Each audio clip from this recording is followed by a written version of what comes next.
Buenos días a todas y todos. Estamos muy contentos de abrir este cuarto seminario del Observatorio Colombiano de Crimen Organizado, una iniciativa de la Universidad de Rosario en colaboración con la organización Inside Crime. En este cuarto seminario internacional hemos tomado la decisión de trabajar un tema puntual y creemos que importante, que es el papel de los niños, niñas y adolescentes en las redes del crimen organizado en América Latina. Para esto tenemos realmente un grupo de académicos y representantes de la sociedad civil de lujo, tanto de Colombia como de América Latina, a quienes queremos agradecer muy especialmente. Olvidé mencionar que soy Arlene Tickner, la codirectora del observatorio. Voy de hecho a abrir el primer panel, así como el seminario. Antes de entrar a detallar el temario del primer panel, quiero también hacer un reconocimiento a quienes nos han ayudado en la organización de este evento. Se tratan de nuestros colegas Verónica Chacón, Luz Amparo Carrillo, Daniel Herrera, Blanca Ardila de la Facultad de Estudios Internacionales Políticos e Urbanos de la Universidad de Rosario. Y quiero también, en mi calidad de coordinadora de este proyecto, hacer un reconocimiento particularmente especial a Matthew Charles, investigador postdoctoral del observatorio, quien es no solo el motor del observatorio, sino de este evento en particular. El trabajo de Matthew gira justamente en torno a niños, niñas y adolescentes en relación con el crimen organizado, el conflicto armado, la construcción de paz. Y quiero agradecerle haber tenido la iniciativa de sugerir y promover la organización de este evento. En el día de hoy vamos a tener 4 paneles que se van a repartir a lo largo del día, simplemente para tenerlos en el radar. En el primero, que inicia ya, vamos a hablar de los factores que explican la participación de niñas, niños y adolescentes en el crimen y sus posibles soluciones.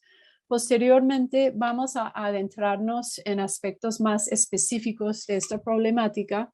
En el panel 2, por ejemplo, sobre el tema de actividad criminal en las fronteras, unos espacios, como sabemos, neurálgicos para entender las actividades delictivas. Luego, en el panel 3, vamos a trabajar temas de justicia en relación con niños, niñas y adolescentes, y vamos a culminar el ejercicio en el día de hoy con una discusión sobre el tema de Colombia, en el cual, además de otros participantes expertos en Colombia, nuestro observatorio y sobre todo nuestro semillero de crimen organizado, acompañado por Matthew Charles, va a presentar algunos de los trabajos que viene realizando.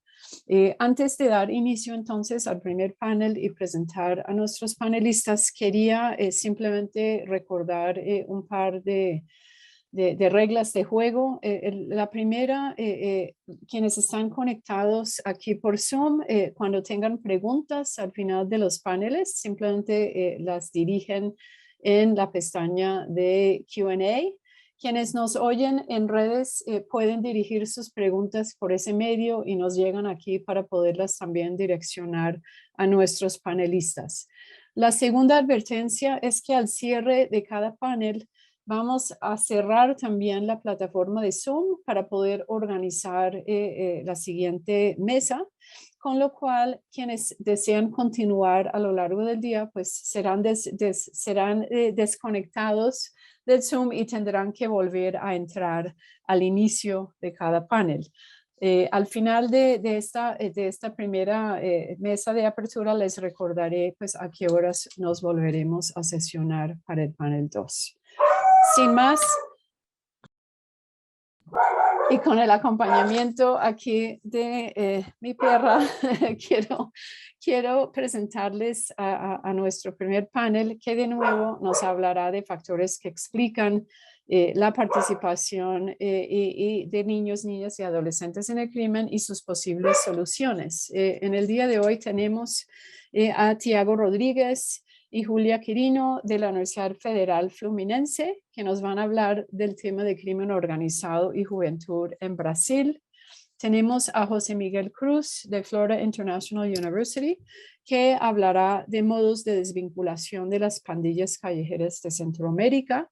Tenemos también a Carolina Sampó de la Universidad Nacional de La Plata, quien va a ahondar en el tema de mujeres, juventudes y organizaciones criminales. Y tenemos a Ellen Van Damme, quien se reúne desde Los Ángeles, de la Universidad de California en Los Ángeles, que tiene una hora mucho más temprana que nosotros, razón por la cual estamos muy agradecidos de su presencia, quien también nos hablará de la posición y el papel de las mujeres dentro y alrededor de las maras y pandillas en Centroamérica.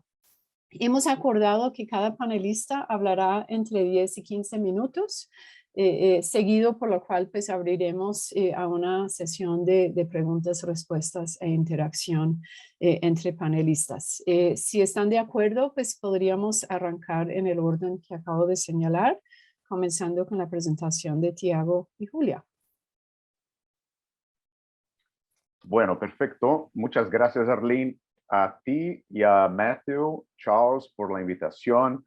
Bueno, es un gusto estar acá y un gusto compartir algunas informaciones de una investigación que está en curso, está entrando ahora en su segunda etapa y es justo sobre la segunda etapa que hablamos hoy.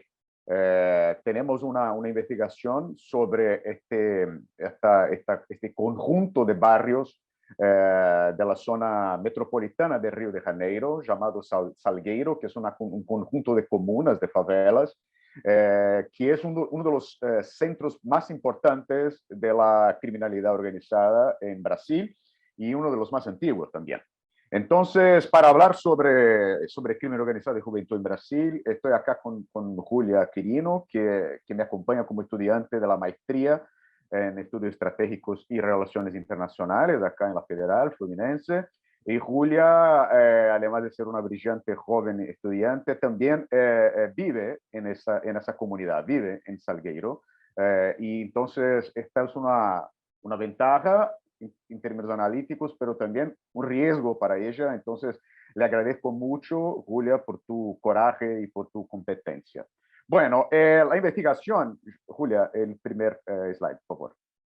La investigación sigue el paso de una primera, bueno, es el sumario de la investigación que presentaremos muy rápidamente hoy, con una introducción sobre lo que hemos hecho, el complejo de Salgueiro, cómo se llama, y después 3 casos importantes que pasaron en Salgueiro desde el año pasado y que vamos a usar como casos de estudio para esta etapa de la investigación. Por favor, Julia. Bueno, esta investigación, la primera parte de la investigación sobre gobernanza híbrida en Salgueiro por el Comando Vermelho, el Comando Rojo, que es la organización que controla esta zona, está para salir ahora en estos días por análisis político. Es un artículo que incluye a Julia y a otros 2 colegas sobre la situación de la gestión de la pandemia en Salgueiro por la gobernanza criminal de Comando Vermelho en el año pasado principalmente. Entonces, es interesante porque estamos contrariando algunas cosas que la literatura suele decir sobre los modos asistencialistas de atención hacia la población y encontramos patrones un poco distintos y esta es la primera etapa de la investigación. Sin embargo, salimos de esa etapa que está ahí, saldrá publicado muy pronto y adentramos a la planificación de la etapa que compartimos con ustedes hoy. Por favor, Julia, la segunda parte. Ahí. Entonces, el objetivo de esa fase es hacer un mapeo de las formas, de los modos de sociabilidad juvenil en contextos de actividad criminal del Comando Vermelho en Salgueiro, con foco en 3 franjas etarias, que son las mismas franjas etarias que el sistema penal brasileño ha creado para lidiar con jóvenes en situación de conflicto con la ley. Entonces son niños, los más chicos, entre 8 y 12, adolescentes, 13 y 18, y los jóvenes adultos, 18, 29. ¿no? Vamos a ver un poco por qué esas franjas hacen sentido en un momento. Entonces, esta es la división del grupo que estamos estudiando. Entonces, para pasar adelante, pediré a Julia que explique un poco para la audiencia sobre el Salgueiro, muy rápidamente, dónde estamos y con quién hablamos. Sí. Para empezar, el complejo del Salgueiro es un conjunto de 8 favelas. La noción de conjunto o complejo no corresponde a una división oficial del territorio urbano, sino a una determinación popular de un conglomerado de barrios pobres.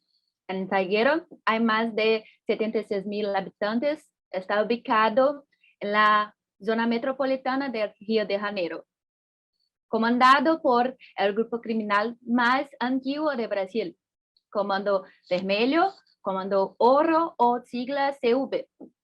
La figura más importante, el liderazgo local de CV, ha sido Antonio Hilario Ferreira, también conocido como Rabicor, Velho, el Viejo o Coroa, el Canoso, un hombre de 57 años considerado por la Policía Civil del Estado de Río de Janeiro el dono del complexo do Salgueiro hace más de 35 años. Además de ascender a la Bahía de Guanabara, el complejo está cortado por la carretera federal BR-101, lo que ayuda a facilitar el transporte y comercio de actividades ilícitas, dado que el complejo del Salgueiro está totalmente controlado por CV. Esto significa que esta facción controla más del 15% del municipio. Perfecto. Bueno, entonces ahora echemos un vistazo muy rápidamente también para preparar la escena sobre la situación, algunos datos sobre la situación del perfil de la población carcelaria de Río y estos datos sobre jóvenes, adultos y también sobre menores. Entonces, bueno, Brasil es la tercera más grande población carcelaria del mundo hoy en día, con ese número impresionante, 760.000 presos. Y quisiera que ustedes repararan en las proporciones. El 95% masculino, el 67% negro y la mayoría de jóvenes, una mayoría entre 18 y 24, entre los adultos. Julia, el siguiente. Entre los menores la proporción es parecida. Los menores, ese slide anterior, Julia. Viste que son 90% negros, niños, hombres, varones, y 60% negros entre los 12 y 18 que también están reclusos. Ahora sí, el otro slide. Y son datos sobre las muertes violentas de UNICEF. Esas informaciones salieron esa semana. Y viste, entre 5 y 17 años, el número es expresivo de los niños y adolescentes muertos, y también sigue un patrón, varones y negros. Por favor, adelante. Ahora vamos también de una manera muy breve, solo para que sepan los 3 casos que nos interesan. El primer caso y el segundo caso presenta Julia, el caso de João Pedro y el caso de una traficante llamada Hello Kitty. Sí. Como ejemplo, utilizó el caso de violencia policial contra Juan Pedro. Era un joven negro de 14 años de edad que fue fusilado dentro de su propia casa por una policía durante una operación contra CV en Salgueiro. Estas son 2 fotos de interior de su casa, que enseñan parte de los más 70 tiros disparados en el local. Él fue llevado por la policía en un helicóptero y estuvo desaparecido por 17 horas. El caso de Juan Pedro generó gran conmoción en Brasil. En las redes sociales, por ejemplo, las personas usaban el hashtag Juan Pedro presente, llevando a que la Suprema Corte prohibiera operaciones como la que victimó Juan Pedro mientras durase la pandemia. La historia de Juan Pedro en especial me ha conmocionado mucho porque él frecuentaba el mismo colegio en que estudié. Incluso ahora un año después, no resolvieron el caso. Otro ejemplo que sucedió en julio de 2021 por medio de una confrontación entre policías y narcos que resultó en la muerte de Ayane, alias Hello Kitty, una joven de 21 años. Hello Kitty había asumido un alto mando en la jerarquía del CERUB en Salguero. Ella, muy vanidosa, ella mantenía un perfil de alta exposición en las redes sociales y provocaba oposición entre de otros mandos por el puesto que ocupaba y por no tener nacido en Salguero. Hello Kitty fue asesinada con disparos en el rostro, lo que revela el contenido machista de este feminicidio. Gracias. Bueno, sí, es muy importante el contenido feminicida, ¿no? de esta situación con Hello Kitty. Ella fue asesinada con un disparo en el rostro. No es común, ¿no? Entonces es algo que fue destacado como una situación importante, ¿no? para entender esa operación. Bueno, Julia, pasemos al siguiente, donde ya voy empezando a terminar acá la exposición. El tercer caso fue la semana pasada, ¿no? Es una masacre también en Salguero, que fue una expedición vindicativa tras la muerte de un sargento de la policía militar en el sábado 20 de noviembre. El día siguiente, el Batallón de Operaciones Especiales de la Policía Militar de Río, el BOP, invadió el complejo y asesinó a por lo menos 8 personas, tirando los cuerpos después en una región de manglares que hay en la parte al lado del complejo, ¿no? Bueno, los datos iniciales dicen que entre ellos la mayoría era también joven, 6 de los 8, y 5 de los 8 no tenían cualquier registro en policía, ¿no? Entonces eran personas sin involucramiento o sin involucramiento conocido y que fueron muertas en la expedición de venganza. Entonces, en líneas generales, para terminar, para no avanzar con el tiempo, nosotros queremos decir acá que hay una atención especial hacia la juventud en esa región, en cómo suele pasar en todos los lados, en Río, porque la mayoría de la población es muy joven, la mayoría de la población no tiene muchas o casi ninguna oportunidad de ganancias que no sea en términos de alguna comunicación con la economía ilícita.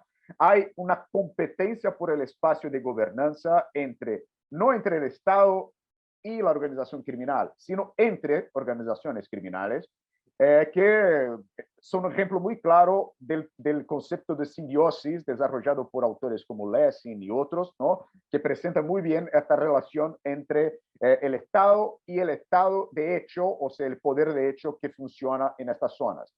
Sin embargo, hemos descubierto en esta investigación que la tendencia asistencialista hacia la población no es una asistencia tan importante como se prevía o como solía los trabajos más tradicionales describir, sino que es una atención muy poco intensa y que a la autoridad, por lo tanto, es muy basada en la fuerza física y la imposición de autoridad.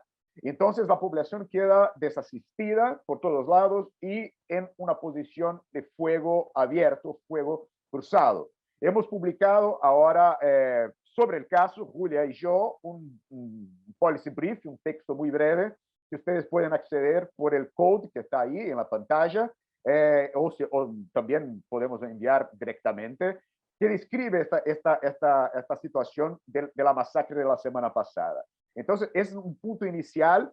Vamos a invertir atención sobre las franjas etarias que he comentado al principio de la presentación.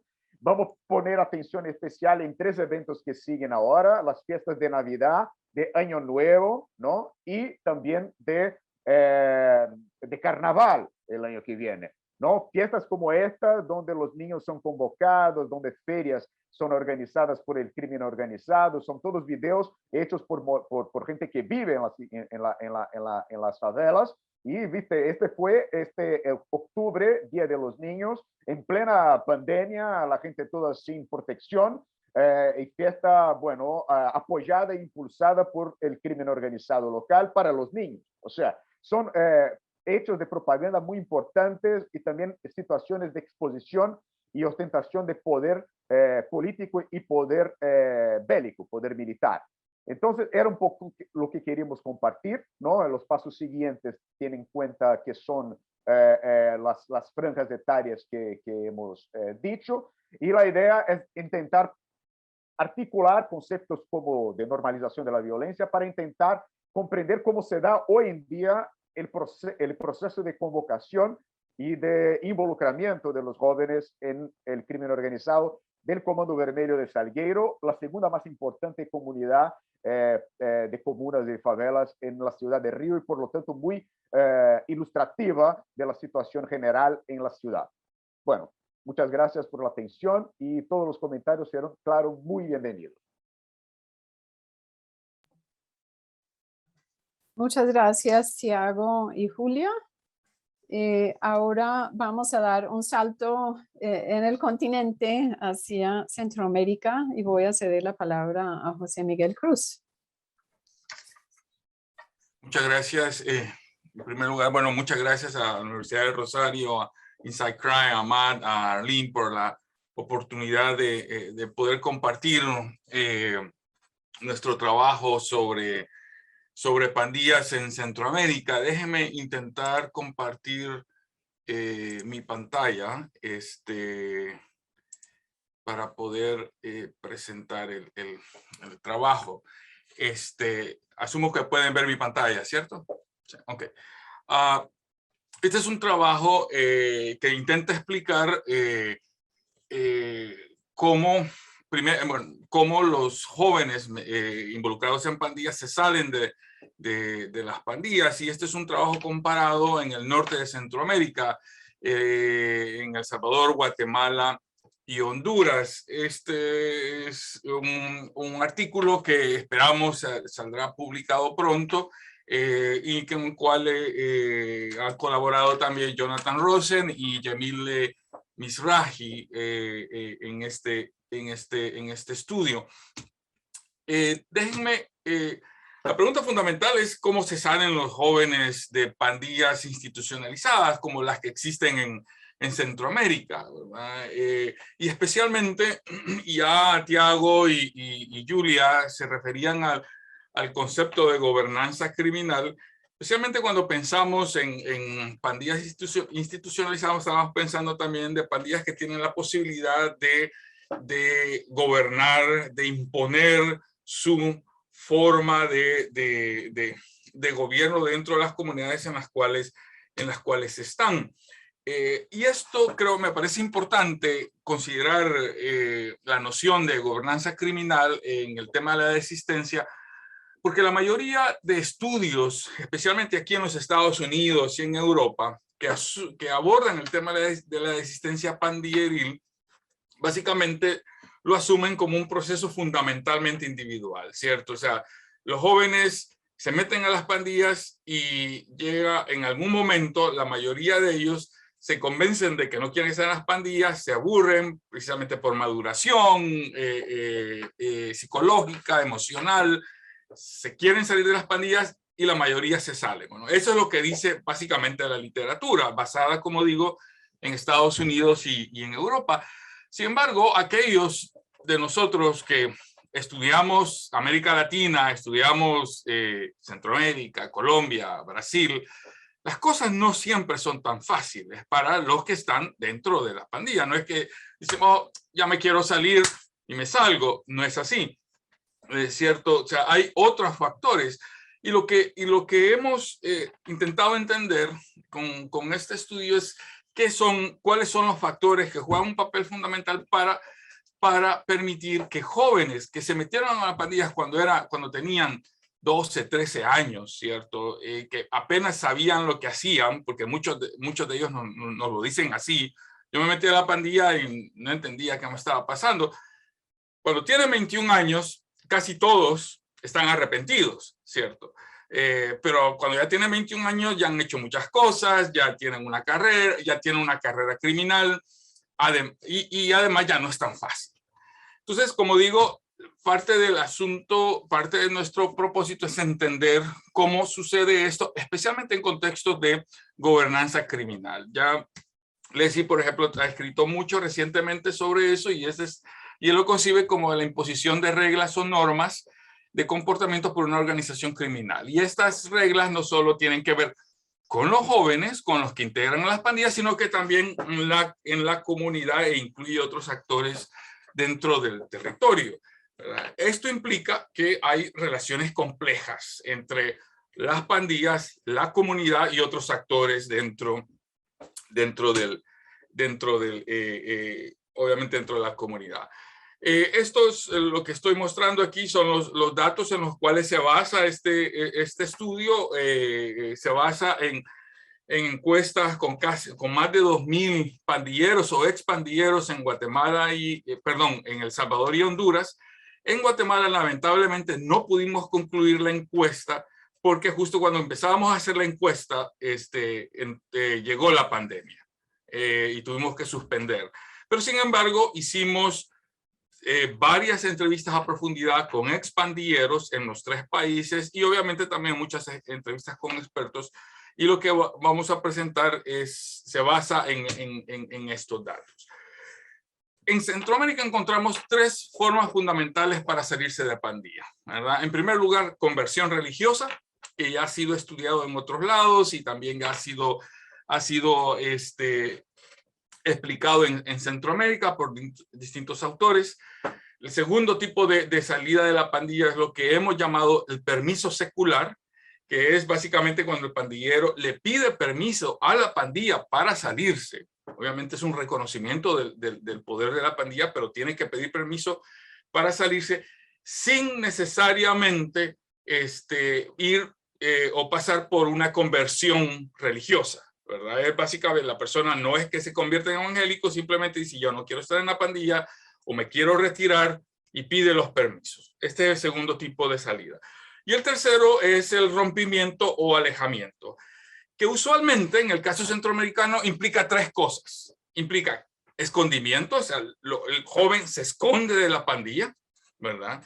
O se muda de la comunidad o migra en los casos en los cuales el poder de la pandilla es tan extenso, ¿verdad?, que incluso la mudanza dentro del país no se lo permite, ¿verdad? Entonces, ¿cuáles son los factores que explican cómo un joven se va a salir de la pandilla? ¿Qué son los factores que explican que un joven, por ejemplo, decida por la conversión religiosa en lugar de el rompimiento o en lugar de un permiso secular? Hay 2 grandes variables que nos parece que explican esto. Y estas variables son el nivel de control territorial de la pandilla, o sea, qué tanto territorio controla la pandilla, ¿verdad? Si es solo una comunidad, si son varias comunidades, si es varias ciudades, ¿verdad? Eso hace una diferencia importante, por un lado. Y el segundo factor es la estructura organizacional de la pandilla. Es qué tan sofisticada es la estructura pandilleril que permite la coordinación entre distintos agentes pandilleriles o distintos niveles de pandilla y distintos actores pandilleriles, que permite controlar a sus ex miembros. Creo que la combinación de estos 2 factores es lo que explica. Y déjenme entonces mostrar de qué estamos hablando. Lo que estoy mostrando es un mapa que muestra los 3 países del norte de Centroamérica, Guatemala, El Salvador y Honduras, en función de la presencia de pandillas por municipio, ¿verdad? En general. Y ustedes pueden ver ahí que hay una gran diferencia de país a país. Siempre oímos de que las pandillas juegan un papel importante en el norte de Centroamérica, pero no es el mismo y no tienen el mismo nivel de control territorial, ¿verdad? Como puede verse claramente, a pesar de que esto es solo presencia, no es una medida cualitativa del tipo de presencia o de control, pero ustedes pueden ver muy claramente que en El Salvador las pandillas están extendidas por casi todo el territorio. En cambio, en Honduras están concentradas alrededor de los centros urbanos más importantes del país. O sea, Distrito Central, que es Tegucigalpa, la zona metropolitana de Tegucigalpa, la zona metropolitana de San Pedro Sula y el corredor alrededor del puerto de La Ceiba, ¿no? Estos son como donde más se concentran.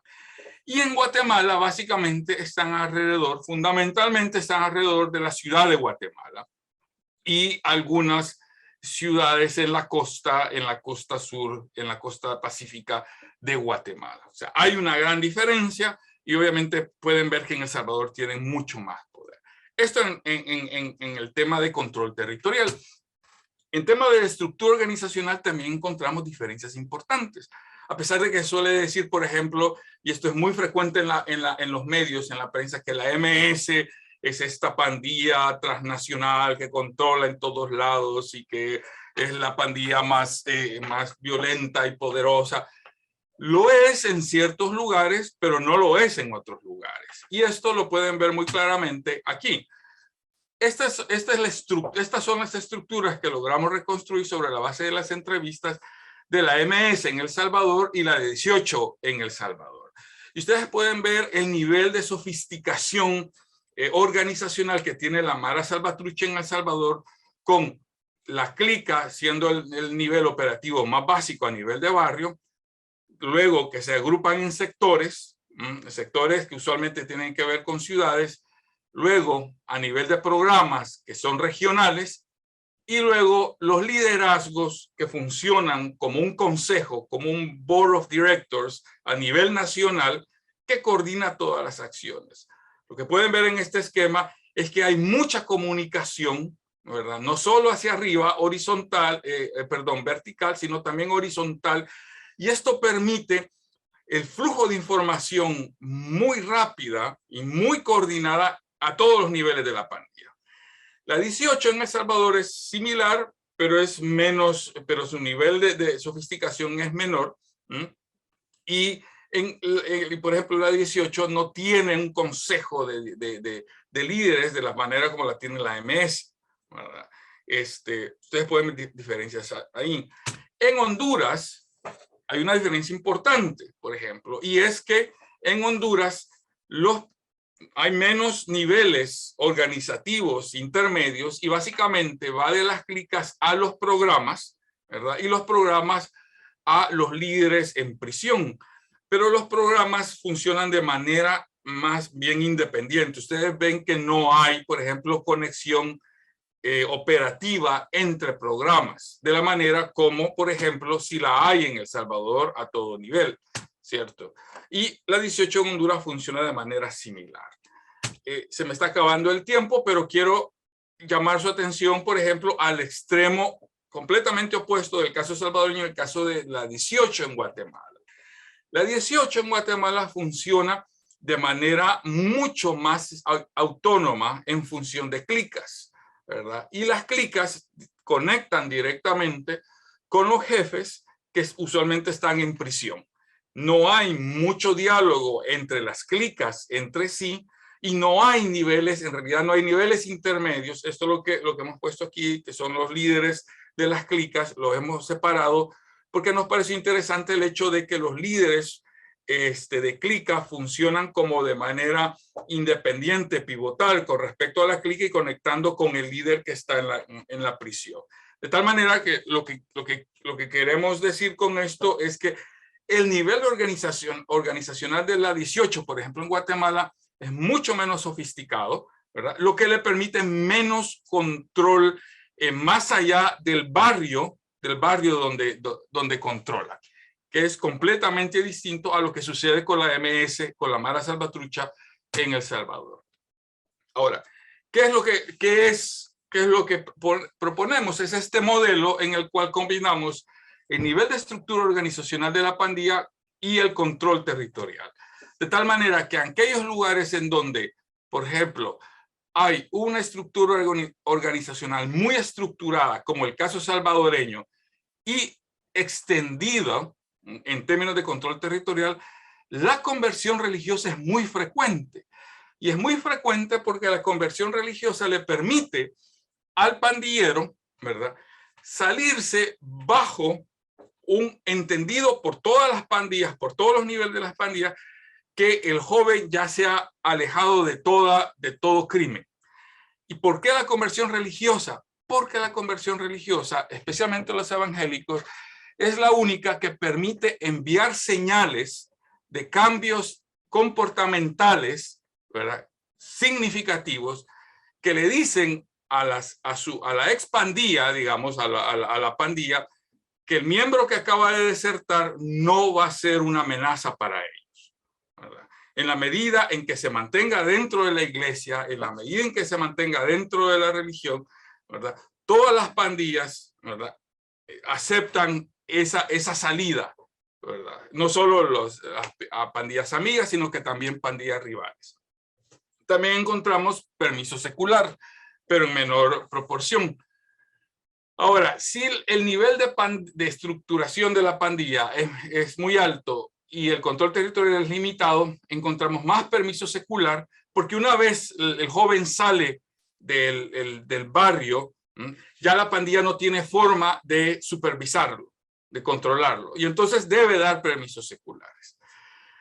Para ir terminando, donde vemos más rompimiento, escondimiento y mudanza es en Guatemala, que es donde hay poca estructuración de la pandilla y el control territorial es muy limitado. Lo que significa es que una vez se sale el joven, él puede ser una amenaza para la pandilla y por lo tanto corre más peligro y por lo tanto él se tiene que esconder o tiene que alejarse y eso lo hace yéndose para otro lado.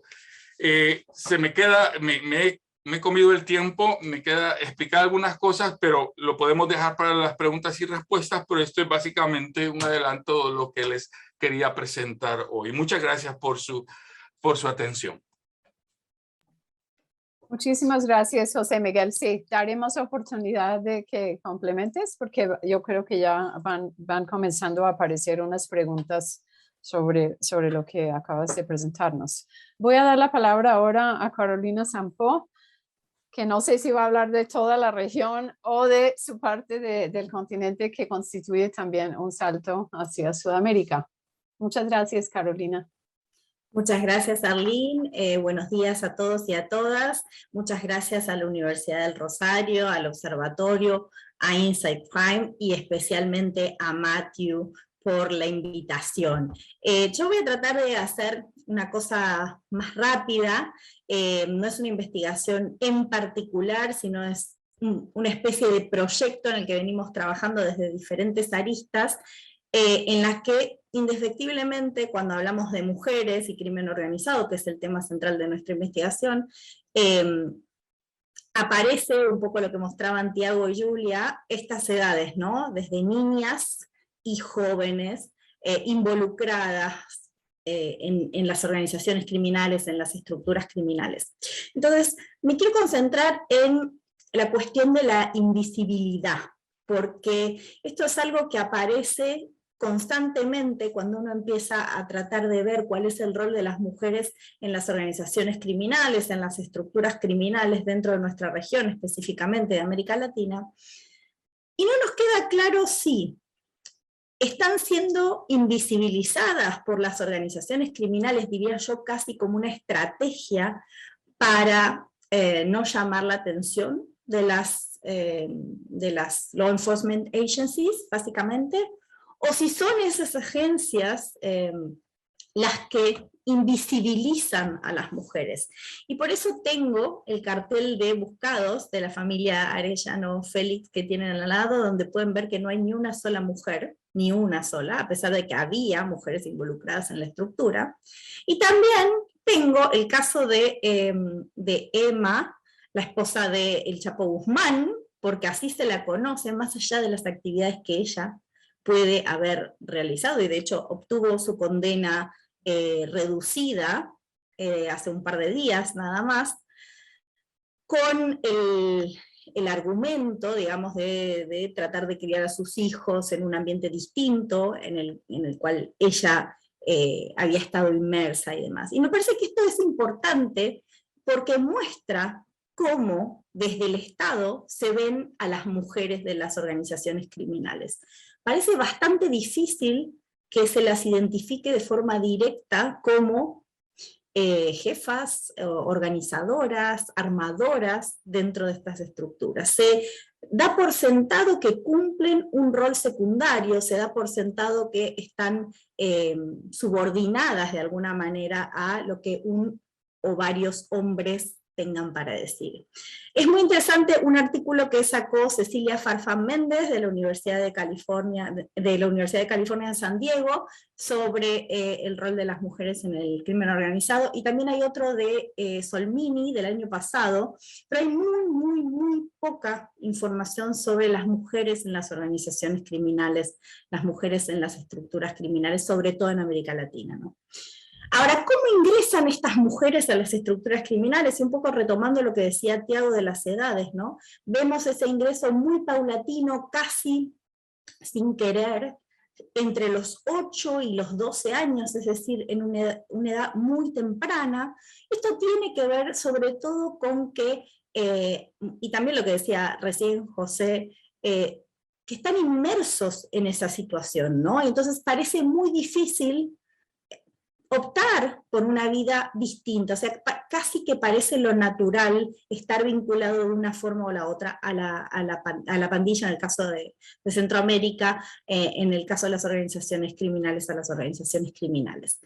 Por otra parte, la otra manera en la que estas mujeres ingresan a las organizaciones criminales es por herencia, y esto se ha visto en algunos casos, no solamente esposos, y este es el caso de Emma, han sido encarcelados, entonces son las mujeres las que toman las riendas del negocio y se hacen cargo, pero también en el caso de hermanos como los Arellano, o en el caso de padres que han sido encarcelados o muertos y el negocio se hereda.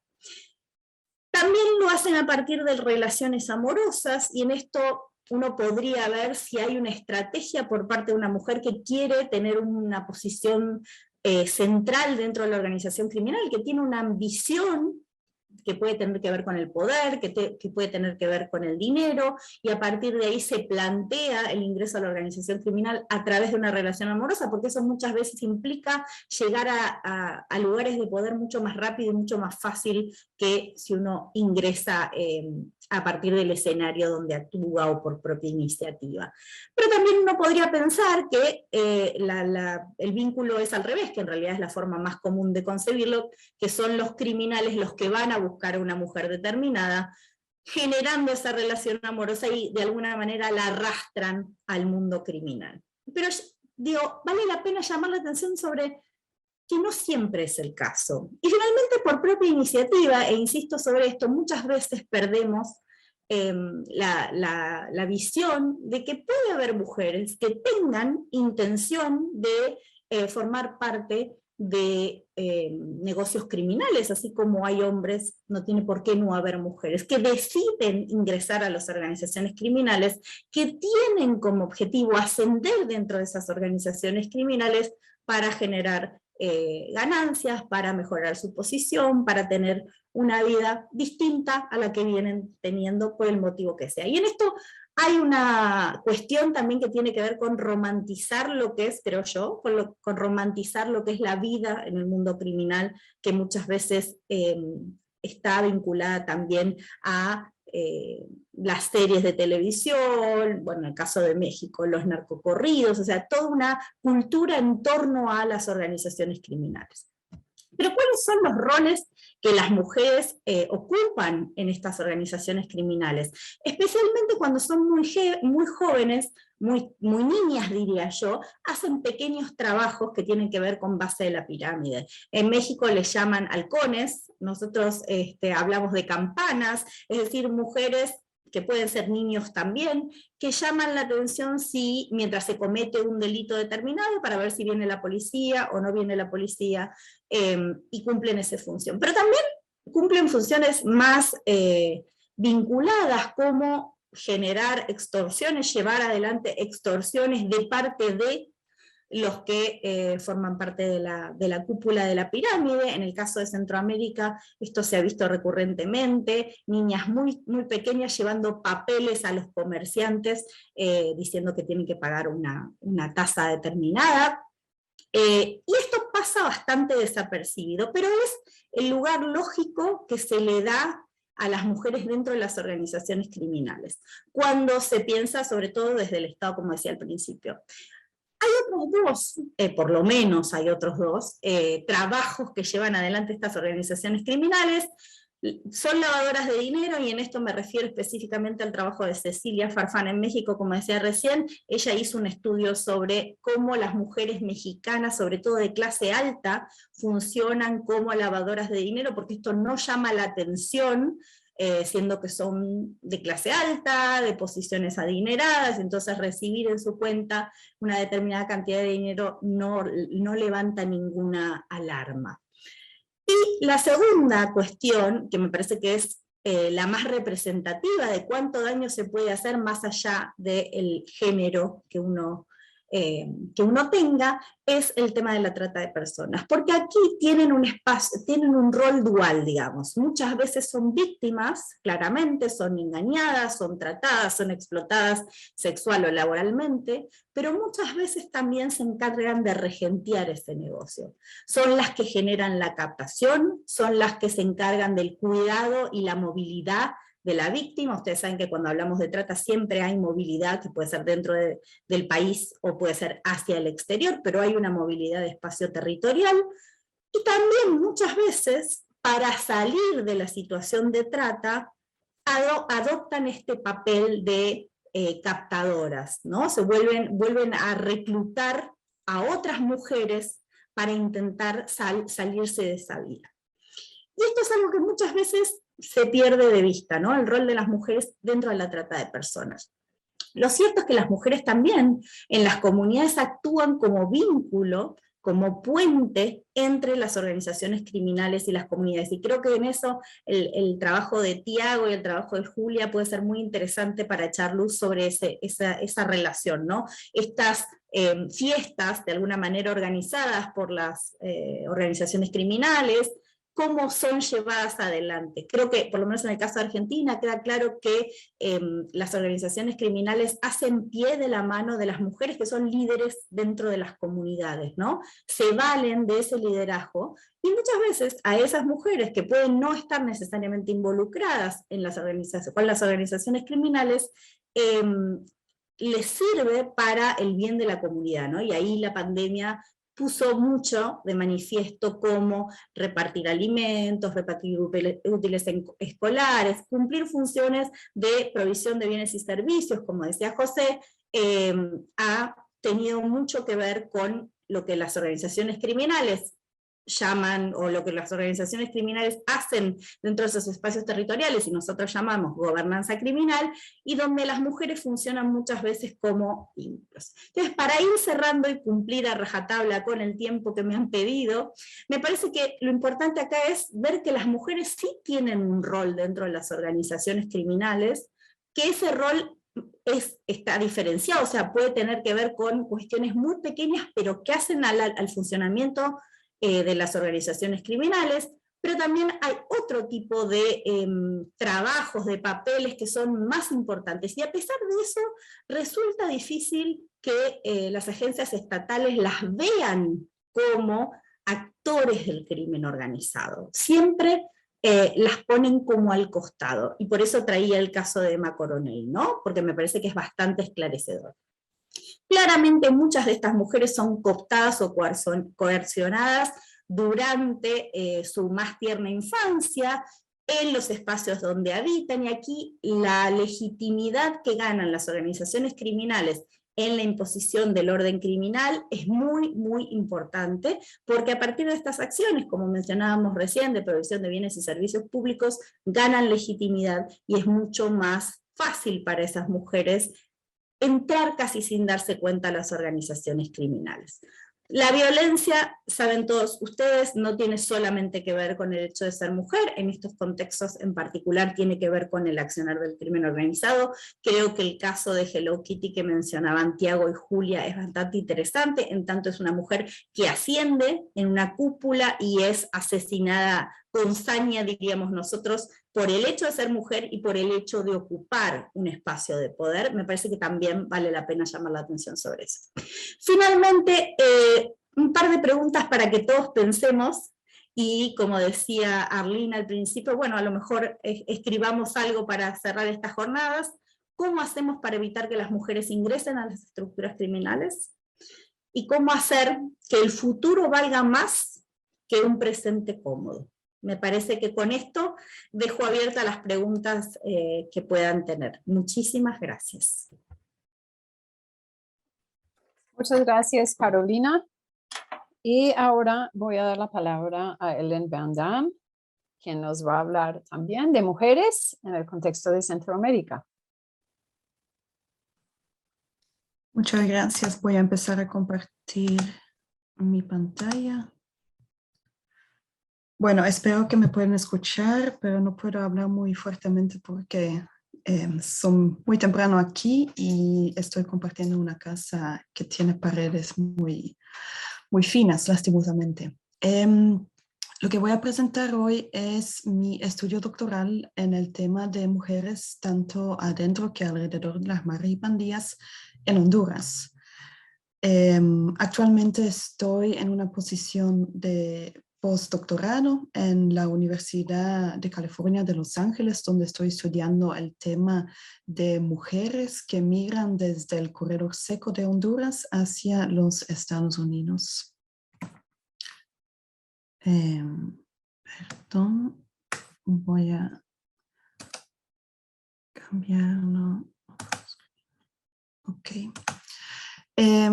Bueno, solo brevemente quiero llamar la atención que Honduras votó una nueva presidente el domingo pasado. Creo que es muy importante porque es un gran cambio, no solamente que es la primera mujer como presidente en Centroamérica, pero también que es un cambio en cuanto a los partidos, que el partido anterior era el Partido Nacional que lideró del golpe de Estado del esposo de Xiomara, de hecho. Bueno, la primera pregunta que siempre recibo es que ¿por qué estudiar a las mujeres en las maras? Creo que en las presentaciones anteriores ya dieron como un poco más de información en cuanto a eso, entonces agradezco mucho eso. En primer lugar, bueno, estoy aquí compartiendo algunas imágenes. El primera imagen es una imagen que veamos mucho en los medios de comunicación más que todo, que es de hombres tatuados perteneciendo a la MS, la Mara Salvatrucha o la 18. Bueno, en primer lugar hay muchos más pandillas en Honduras. Y en segundo lugar, no solamente hay hombres en la pandilla, y eso no solamente es el caso en Honduras o en Centroamérica, pero también a nivel mundial. Hay estudios en Estados Unidos que muestran que la mitad de la mara o la pandilla son mujeres o hasta más de la mitad. Y eso también es el caso en Honduras. Más que todo en la 18, digamos que la mitad son mujeres. En la MS tal vez un poco menos, porque en algún momento prohibieron a la mujer en la mara, pero también hay muchas mujeres presentes ahí hasta la fecha. Pero no está investigado, como también hemos visto en la presentación anterior, no está investigado tanto como el rol del hombre.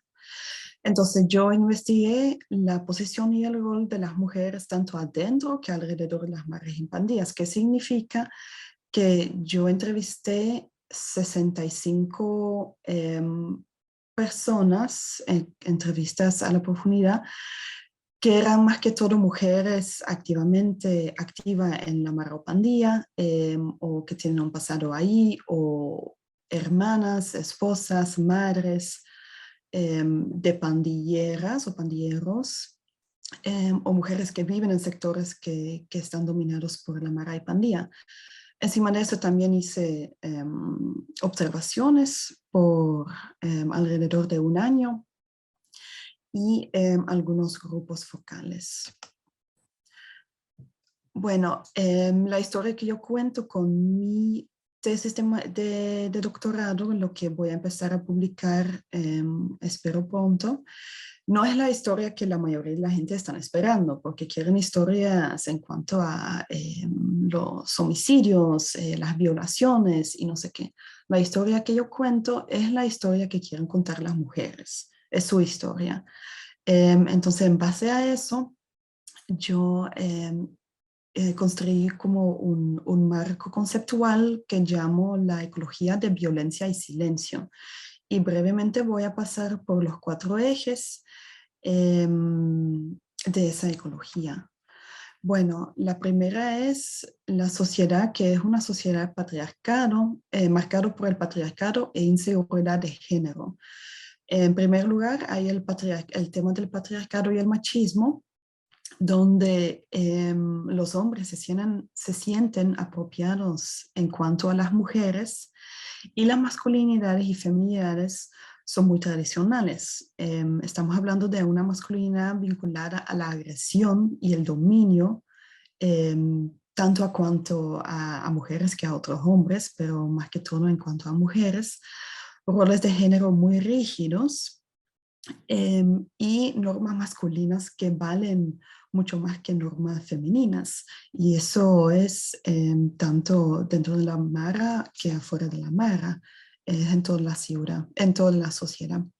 En segundo lugar, estamos hablando de violencia estructural de género. O sea, no solamente es violencia de género, pero violencia estructural de género. La mayoría de las mujeres que entrevisté se encuentran en una posición de bajo nivel socioeconómico y desempleo, y es bien importante para ellos porque son muchas veces las mujeres que tienen que mantener a su familia. En segundo lugar, estamos hablando de corrupción, brutalidad policial e impunidad. Luego hay una tolerancia a la violencia doméstica. O sea, hay una aceptación de la violencia interpersonal y una aceptación del castigo físico. Y esa tolerancia es importante mencionar porque cuando se habla de violencia en cuanto a las maras y pandillas, parece que toda la sociedad tiene que intervenir o hacer algo, pero ya cuando estamos hablando de la violencia doméstica, es como un tema personal, familiar, que uno no tiene que intervenir. Y por último, el tema de inseguridad. Y aquí les voy a compartir algo que dijo una mujer dentro de un grupo focal de mujeres que hice en un barrio controlado por las maras y pandillas, porque hice entrevistas en barrios controlados por maras y pandillas y en centros de detención. Y ese tema de inseguridad no solamente está vinculada en cuanto a las maras y pandillas, está en toda parte. Ella contó cómo fue asaltado por un hombre en una moto y fue en el pleno día. Y cómo siempre siente ese tema de inseguridad cuando sale de su casa. Es importante mencionar que obviamente cuando hablamos de violencia doméstica también hay mucha inseguridad dentro de la casa. Por segundo, la comunidad. Y ya es algo que hemos mencionado en la primera presentación, que estamos hablando de una comunidad donde hay una normalización de lo anormal. Hay una proliferación y normalización de pandillas. Y creo que José Miguel Cruz lo mostró bien, como las pandillas se han proliferado. Yo puedo decir que se han proliferado aún más en Honduras, en muchas más zonas, que antes sí era más que todo en zonas urbanas, pero ahora sí están como en toda parte del país, y donde no hay maras hay crimen organizado. También hay una normalización de la violencia extrema, y eso no solamente es en cuanto a las maras y pandillas, también a la violencia extrema de violencia doméstica. Hay mucha estigmatización y discriminación por el solo hecho de vivir en un barrio que está controlado por pandilla o por tener familia que está en la cárcel por asuntos de maras y pandillas, etc. Y por último, el tema de lidiar o el coping, que lo más importante ahí es el silencio, que conocemos muy bien. Lo voy a discutir en un segundo. También hay el refugio en el alcohol y drogas para lidiar con toda la situación, el humor o el sarcasmo y también el tema de religión, que es un tema un poco más complejo, creo que no voy a abordar aquí, pero sí es más complejo que simplemente decir voy a salir de la pandilla para convertirme a una persona religiosa. No es tan simple y además las iglesias suelen apoyar más a los exmareros, hombres, que a las mujeres. Bueno, en cuanto al tema del silencio, hay ese tema del ver, oír y callar, que es algo que escuchamos a menudo, pero lo que quiero decir aquí es que el ver, oír y callar muchas veces es más silencio de lo que escuchamos. No solamente es que la persona dice yo no digo nada, yo no veo nada, me mantengo calladito, sino que también es más sutil. Cuando entrevisto a mujeres, muchas veces no van a decir eso directamente, no hablan directamente en cuanto a las maras y pandillas, van a decir cosas como grupos y van a decir, fíjate que no, aquí no hay grupos, aquí no, más que todo nos están protegiendo. O sea, en primer lugar dicen que no hay grupos y en segundo lugar que les están protegiendo. Entonces sí, quiere decir que sí hay presencia de maras y pandillas en la comunidad. Tercero, la familia, que es una familia que podemos decir que son familias matriarcales en una sociedad patriarcal. Estamos hablando, y eso es un tema que saqué de las entrevistas, de familias desintegradas y disfuncionales. Es un concepto muy problemático porque significa que supuestamente hay familias integradas y funcionales, pero lastimosamente eso no es la norma. ¿Cuál es una familia supuestamente desintegrada? Hay el tema del uso de alcohol, el conflicto marital, un padre ausente o que rechaza, y esa ausencia no solamente es que el padre dejó a la familia por ya no querer estar con la familia, sino también porque tal vez se migró hacia el norte o tal vez a Europa para poder trabajar ahí. Asociaciones de padres delincuentes, tener tal vez familiares delincuentes y el tema de resentimiento. La mara y pandilla como familia sustituta no significa que la persona ya no tiene vínculos o contacto con su familia, y ahí hay una gran diferencia, que voy a hablar también en un segundo, entre pandilleros y pandilleras, entre hombres y mujeres. Estamos hablando en la familia de un patrón vicioso de machismo y división patriarcal de género o de posiciones y roles. La dominación masculina en la familia o pandilla es muy fuerte, como también dije al inicio, y estamos hablando de un tema de apoyo y disciplina. O sea, muchas veces la gente, las mujeres dicen, es que la pandilla me ayuda, pero también disciplina. O sea, que el apoyo no solamente se le da por así nomás. Hay el control masculino de la riqueza en la familia o en la pandilla. O sea, que las mujeres dentro de la pandilla, cuando venden drogas, armas, cuando van a recolectar el impuesto de guerra, siempre tienen que darlo a un hombre, porque muchas veces es un hombre que está en control de la riqueza, aunque yo también entrevisté mujeres que han logrado un nivel muy alto dentro de la mara o pandilla y que estaban ellas mismas en control de esos recursos. Ya hablé en cuanto a los roles de género rígidos, que aunque una mujer está en la mara o pandilla y que tiene que hacer unas cosas en cuanto a eso, en cuanto a, como ya dije, recolectar el impuesto de guerra, vender drogas, matar, lo que sea, encima de eso también tiene que cumplir con su rol tradicional de mujer. de mantener la casa o lo que sea. Y ahí hay mujeres que se quieren oponer en cuanto a eso. Entonces, eso significa que hay estándares dobles y el tema de que muchas mujeres dentro de su familia y luego también de la pandilla se quieren escapar de esa violencia de género. Y por último, lo que quiero discutir brevemente es la centralidad del papel de la madre y luego también culpar a la madre, porque es la madre que siempre está ahí por su hijo o hija, y que también entonces siente la culpa cuando su hijo o hija se vincula a una mara o pandilla. Y ahí veamos cómo las madres apoyan más a sus hijos, por ejemplo, hijos pandilleros que están en la cárcel, siempre les van a visitar a los hombres, pero una mujer que cae en la cárcel recibe mucho menos visita de sus padres. Y aquí veamos una situación que una mujer, una madre dice que nuestros hijos están aquí en la cárcel y siempre les van a visitar. Y como habla de su hija, que, o sea, habla muy bien de su hijo, pero en cuanto a su hija que actuó mal supuestamente porque se fue de la familia, entonces ahí la mujer es la que tiene la culpa. Ya voy a terminar. El último es el individuo, donde hay un continuo de violencia.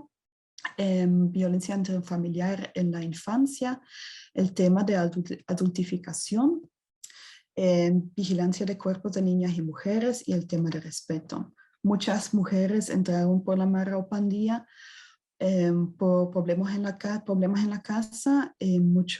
Muchas veces salió el tema de un padrastro que violó a la mujer, pero también hay otros problemas. Bueno, para concluir, las posiciones y roles de las mujeres dentro y alrededor de las maras y pandillas a menudo se ven reducidos por el discurso público a sus experiencias de violencia dentro de la mara y pandilla, y por lo tanto eso activamente silencia muchas otras formas de violencia de género, principalmente violencia doméstica. Muchas gracias. Muchas gracias, Ellen. En el tiempo que queda, vamos a abrir a unas preguntas. Ya en el Q&A y en el chat hay un par. Voy a tratar de resumirlas y quisiera agregar varias propias que me suscitan sus fascinantes presentaciones.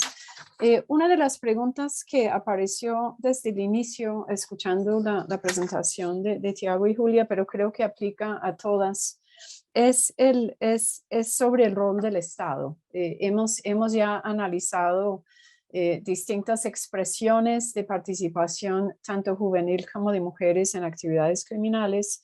Evidentemente en las exposiciones no sale a relucir muy expresamente un rol positivo del Estado, sino en algunos casos claramente en el brasilero un rol incluso negativo de violencias ¿no? ejercidas por el Estado frente a la actividad criminal. Creo que la pregunta de fondo es, en términos del papel del Estado, pues, ¿qué estrategias? O sea, primero, ¿qué explica la falta de efectividad de estrategias del Estado? ¿Y qué tipo de estrategias serían recomendables para hacer frente a los fenómenos que han descrito? Nuevamente, leo en muchas de las presentaciones no solo un Estado ineficaz a la hora de atender estos fenómenos, sino un Estado responsable de violencia racializada, generalizada, como vimos ya en varias de las presentaciones, contra jóvenes, ¿no? Con estrategias insuficientes e incluso en el caso de mujeres, como Carolina nos ha señalado, con unas visiones particulares sobre los roles de las mujeres en la actividad criminal que se traducen no solo en determinadas políticas públicas, sino yo diría en la administración de la justicia en casos de mujeres que participan en estas actividades. Entonces creo que esto es una línea de reflexión llamativa. La otra, que sí es más mía, ha salido a relucir en varias de las presentaciones un retrato de mujeres y jóvenes o como víctimas o como victimarias, ¿no?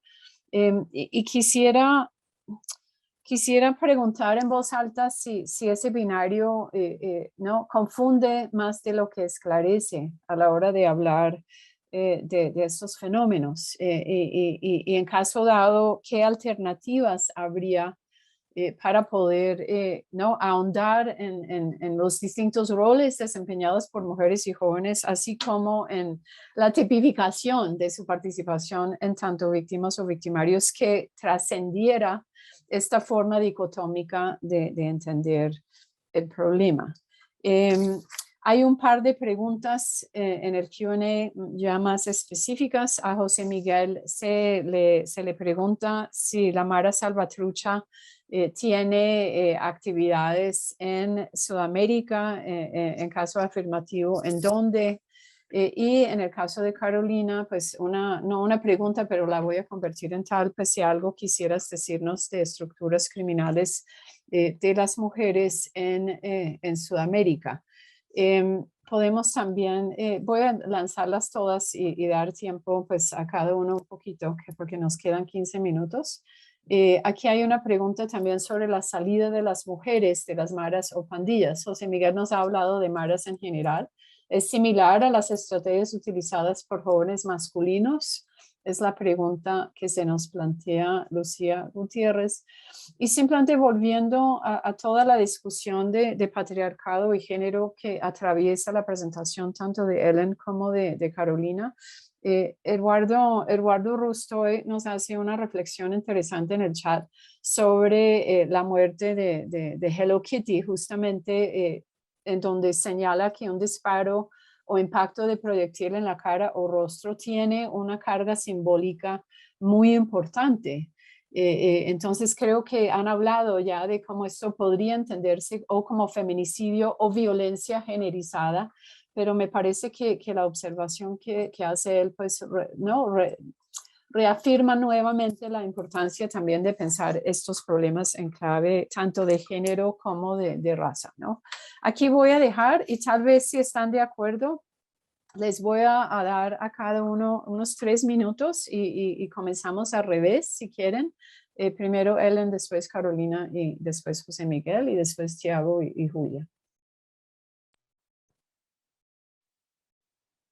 Voy a intentar ser muy breve, entonces creo que tal vez puedo responder en cuanto a la pregunta de que si las mujeres pueden salir por la misma forma que el hombre de la mara o pandilla. Todo tiene que ver con, más que todo, con el rango muchas veces que tiene la mujer dentro de la mara o pandilla. O sea, si estamos hablando de muchachas muy jóvenes que tal vez no tienen mucha experiencia, que no han visto mucho, de la mara o pandilla que acaban de entrar, que todavía no tienen un rango alto, tal vez la salida es más fácil porque no tienen mucha información. Siempre uno tiene que pedir permiso por una carta. Puede ser una carta o puede ser varias cartas a todos los líderes de Centroamérica, y eso fue, por ejemplo, el caso de una mujer que fue una de las primeras cabezas de la mara, no tanto en Honduras, pero en todo Centroamérica, y a ella sí le costó, o sea, tuvo que escribir cartas hasta a los líderes en Los Ángeles. La dieron permiso, pero hay como siempre hay un vínculo, o sea, si uno llegó como una posición alta, es como un poco un tipo de familia, o sea, te puedes alejar un poco, pero la mara o la pandilla siempre va a estar ahí. Entonces no sé si tal vez eso es una respuesta. Gracias, Ellen. Carolina. Gracias, Arlene. Bueno, en lo que hace a Sudamérica, no voy a hablar de Colombia, por supuesto, porque no sé nada, pero además para eso hay gente que sabe mucho más en este seminario. En el caso de del Cono Sur, las estructuras criminales son muy pequeñas, están muy fragmentadas, es difícil distinguir, por lo menos a priori, el rol de las mujeres. Ahora, en el caso de Brasil y del PCC en particular, sí han aparecido dos cuestiones muy importantes. Por un lado, el rol de las mujeres utilizadas como abogadas por parte del PCC, y eso genera facilidades en torno a la comunicación entre los diferentes miembros, sobre todo de alto rango del PCC que están encarcelados, y luego el rol de las parejas, que entiendo que en el caso de las maras es similar, que funcionan como palomas mensajeras entre diferentes presidios, llevando información que hace a cuestiones logísticas y cotidianas. Pero también apareció, y esto es una investigación doctoral de una alumna de Camila Núñez Díaz, doy el crédito a quien corresponde, que las mujeres, mejor dicho, que los hombres no quieren que sus mujeres, su familia, sus hermanas, sus hijas, formen parte de la estructura del PCC. No quieren que se bauticen, no quieren que sean miembros, ingresen al mundo criminal, probablemente porque sabe cuáles son las consecuencias directas de esto.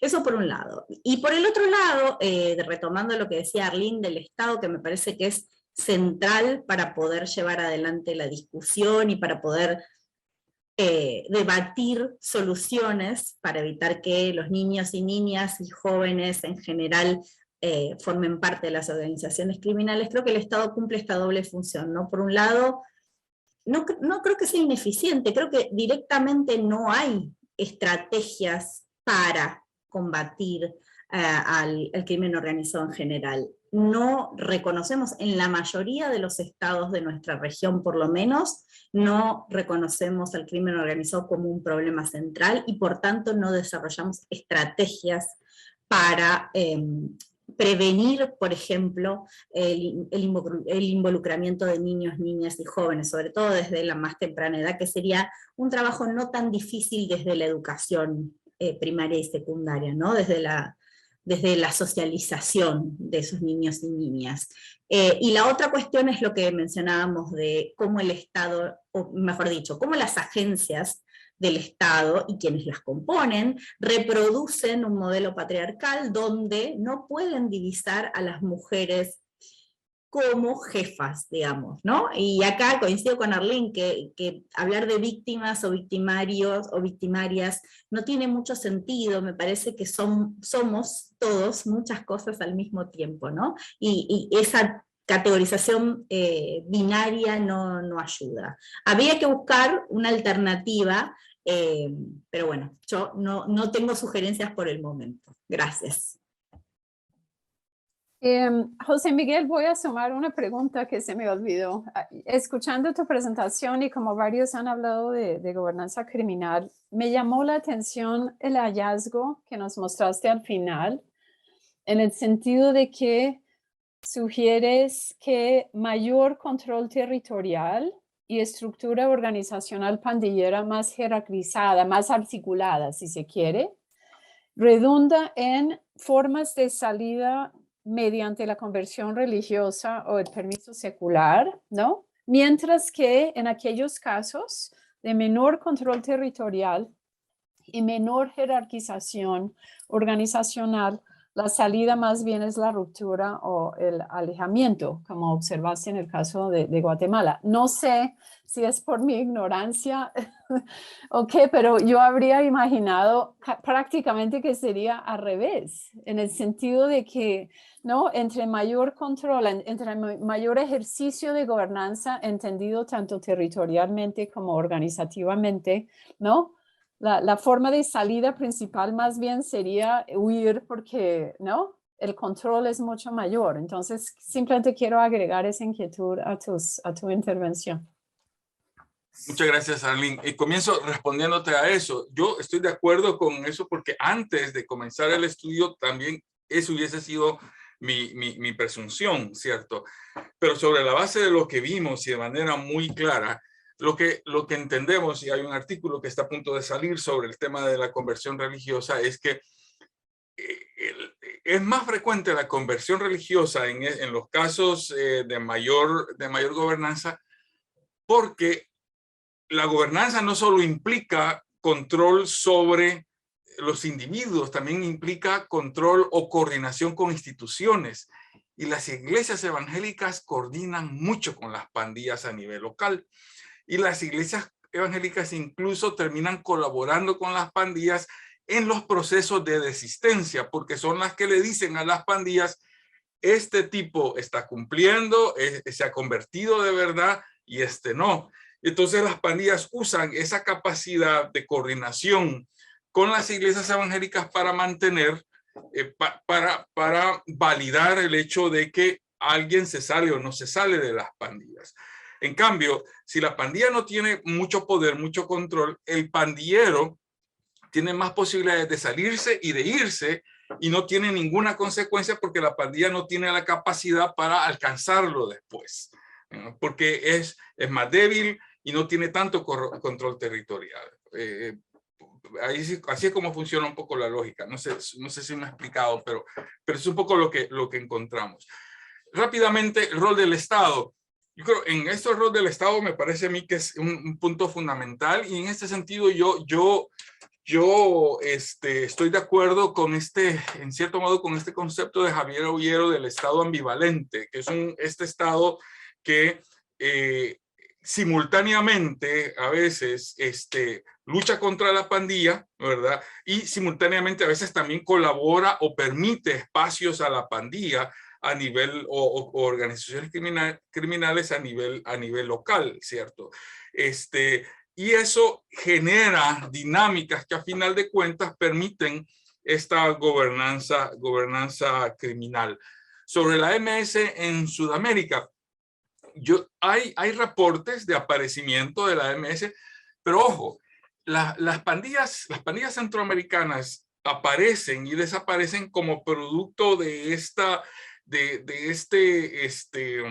especie de atractivo de ser MS. O sea, lo que como usualmente aparecen es alguien le gusta esta idea de MS, adopta el nombre y empiezan a usar ese nombre, ¿verdad? Sin en realidad tener ninguna conexión. La probabilidad de éxito de que eso se desarrolle y se establezca tiene que ver más con condiciones locales que con el hecho de que la MS de El Salvador, que es la más desarrollada, incluso mucho mayor que la de Los Ángeles, en mi opinión, que la MS en El Salvador mande y de líneas. Eso sucede ya mucho más adelante, que se establecen conexiones, pero primero tienen que haber condiciones locales. La salida de las mujeres, Ellen ha hablado, y yo estoy de acuerdo, ha hablado sobre eso, estoy de acuerdo en general. En principio yo no veo diferencias fundamentales en función de ser hombre o mujer, más que el tema del embarazo en muchos casos. El embarazo en algunas ocasiones facilita la salida porque la pandilla, especialmente en ciertos espacios, la pandilla permite eso a través del embarazo. Pero quiero acotar con un comentario final, y es el tema de la relación de las pandillas con las mujeres. Y en respuesta a la violencia simbólica contra la mujer de parte de las pandillas. Es decir, la violencia de las pandillas contra las mujeres es especialmente brutal y cruel en todos lados, en Centroamérica, ¿verdad? O sea, el hecho de ser mujer, si se sale sin el permiso o si se quiere castigar a una mujer, usualmente se le castiga de manera mucho más cruel y mucho más brutal que a los hombres en general, ¿verdad? Y eso muestra un poco el papel fundamentalmente misógino de cómo actúan las pandillas y los pandilleros en la región. Con eso me termino. Gracias. Muchas gracias, Tiago y Julia. Bueno, yo quiero hacer un paso acá por el tema del rol del Estado, y después Julia quiere hacer un comentario final sobre la situación del Salgueiro. Bueno, mi hipótesis, y ahora estoy tratando de buscar evidencia empírica también en el tema de Salgueiro, es que el Estado, el tema de la eficiencia del Estado, no, el Estado, hay una eficiencia perversa del Estado. El Estado, la política de seguridad pública en Río funciona. Y funciona porque es violenta. El objetivo es ser violenta. Se establece una especie de equilibrio de poder entre los grupos, las pandillas, los grupos organizados en el territorio, en el terreno, y el Estado. Y ese equilibrio es un equilibrio para controlar a esa población. Es algo terriblemente complicado, pero funciona en términos de control de una población inmensa, miserable y que crece y no para de crecer. Entonces, es una política expresa, abierta, clara, de control por la violencia. Y la violencia del Estado y la violencia del tráfico, las dos violencias, que combinan en una especie muy complicada de simbiosis, ¿no? Entonces, desafortunadamente funciona, ¿no? Y yo creo que para empezar un cambio, la respuesta sería los jóvenes. O sea, una respuesta inmediata sería parar de una manera radical con el encarcelamiento de jóvenes de 12 a 18 años. La ley sobre juventud de Brasil establece la posibilidad de encarcelamiento, pero es la última posibilidad. Sin embargo, es la primera que los jueces deciden. O sea, chicos y chicas que no necesitaban estar en la cárcel para chicos, están en la cárcel para chicos y es una verdadera escuela preparatoria para el crimen organizado adulto. O sea, todas las pandillas que están organizadas en el sistema carcelario adulto están también en el juvenil. O sea, el chico entra en el sistema cuando está preso, más que cuando está suelto, ¿no? Entonces, cuando está preso y pasa por el sistema carcelario educativo, entre comillas, para jóvenes, entra de una manera que no puede salir casi nunca más. Entonces, interditar esa parte, terminar con esto y usar lo que la ley ya prevé, que son otras medidas de corrección y de educación, etcétera, sería una respuesta muy importante antes de enfrentar el tema del encarcelamiento de adultos. Julia, por favor, si quiere comentar algo sobre Salgueiro. Sí, claro. Además, que Tiago dicho sobre la audiencia de sensibilidad para desarrollar políticas públicas de Estado también, como las transformaciones generacionales de los niños y niñas y el impacto de la gobernanza criminal. Por ejemplo, en mi generación, los niños jugaban como si fuera policía y ladrón. Y ahora juegan ladrón contra ladrón, o mejor dicho, pandillero contra pandilleros. Entonces, entender los impactos de la gobernanza criminal para desarrollar políticas eficientes con datos cualitativos, cuantitativos, es muy importante ahora para nosotros. Gracias por la oportunidad y saludos cordiales. Muchas gracias, Julia. Pues con esto vamos a dar cierre a la primera mesa, que creo que ha dado un inicio extraordinario a esta discusión y jornada sobre jóvenes y mujeres en el crimen organizado. Quedó una pregunta pendiente de Adolfo Álvarez sobre el rol de las comunidades, que simplemente lo anticipo para trabajarla en la siguiente sesión, que me parece también fundamental. Es decir, si bien las organizaciones criminales ejercen funciones paraestatales y comunitarias, la pregunta también es cómo contrarrestar esto desde las comunidades mismas, es decir, las comunidades no criminales. Esto es algo que seguramente va a salir en los siguientes paneles. Como les anticipé al inicio, les invito a volver a conectarse en 30 minutos para el siguiente panel que inicia a las 11 de la mañana. Como comenté al principio, vamos a cerrar la página un par de minutos para hacer unas organizaciones de último momento y no tengan que presenciarlas, pero esperamos sinceramente que se vuelvan a conectar y que sigan en el evento. Muchísimas gracias a nuestros panelistas y nos vemos en 30 minutos.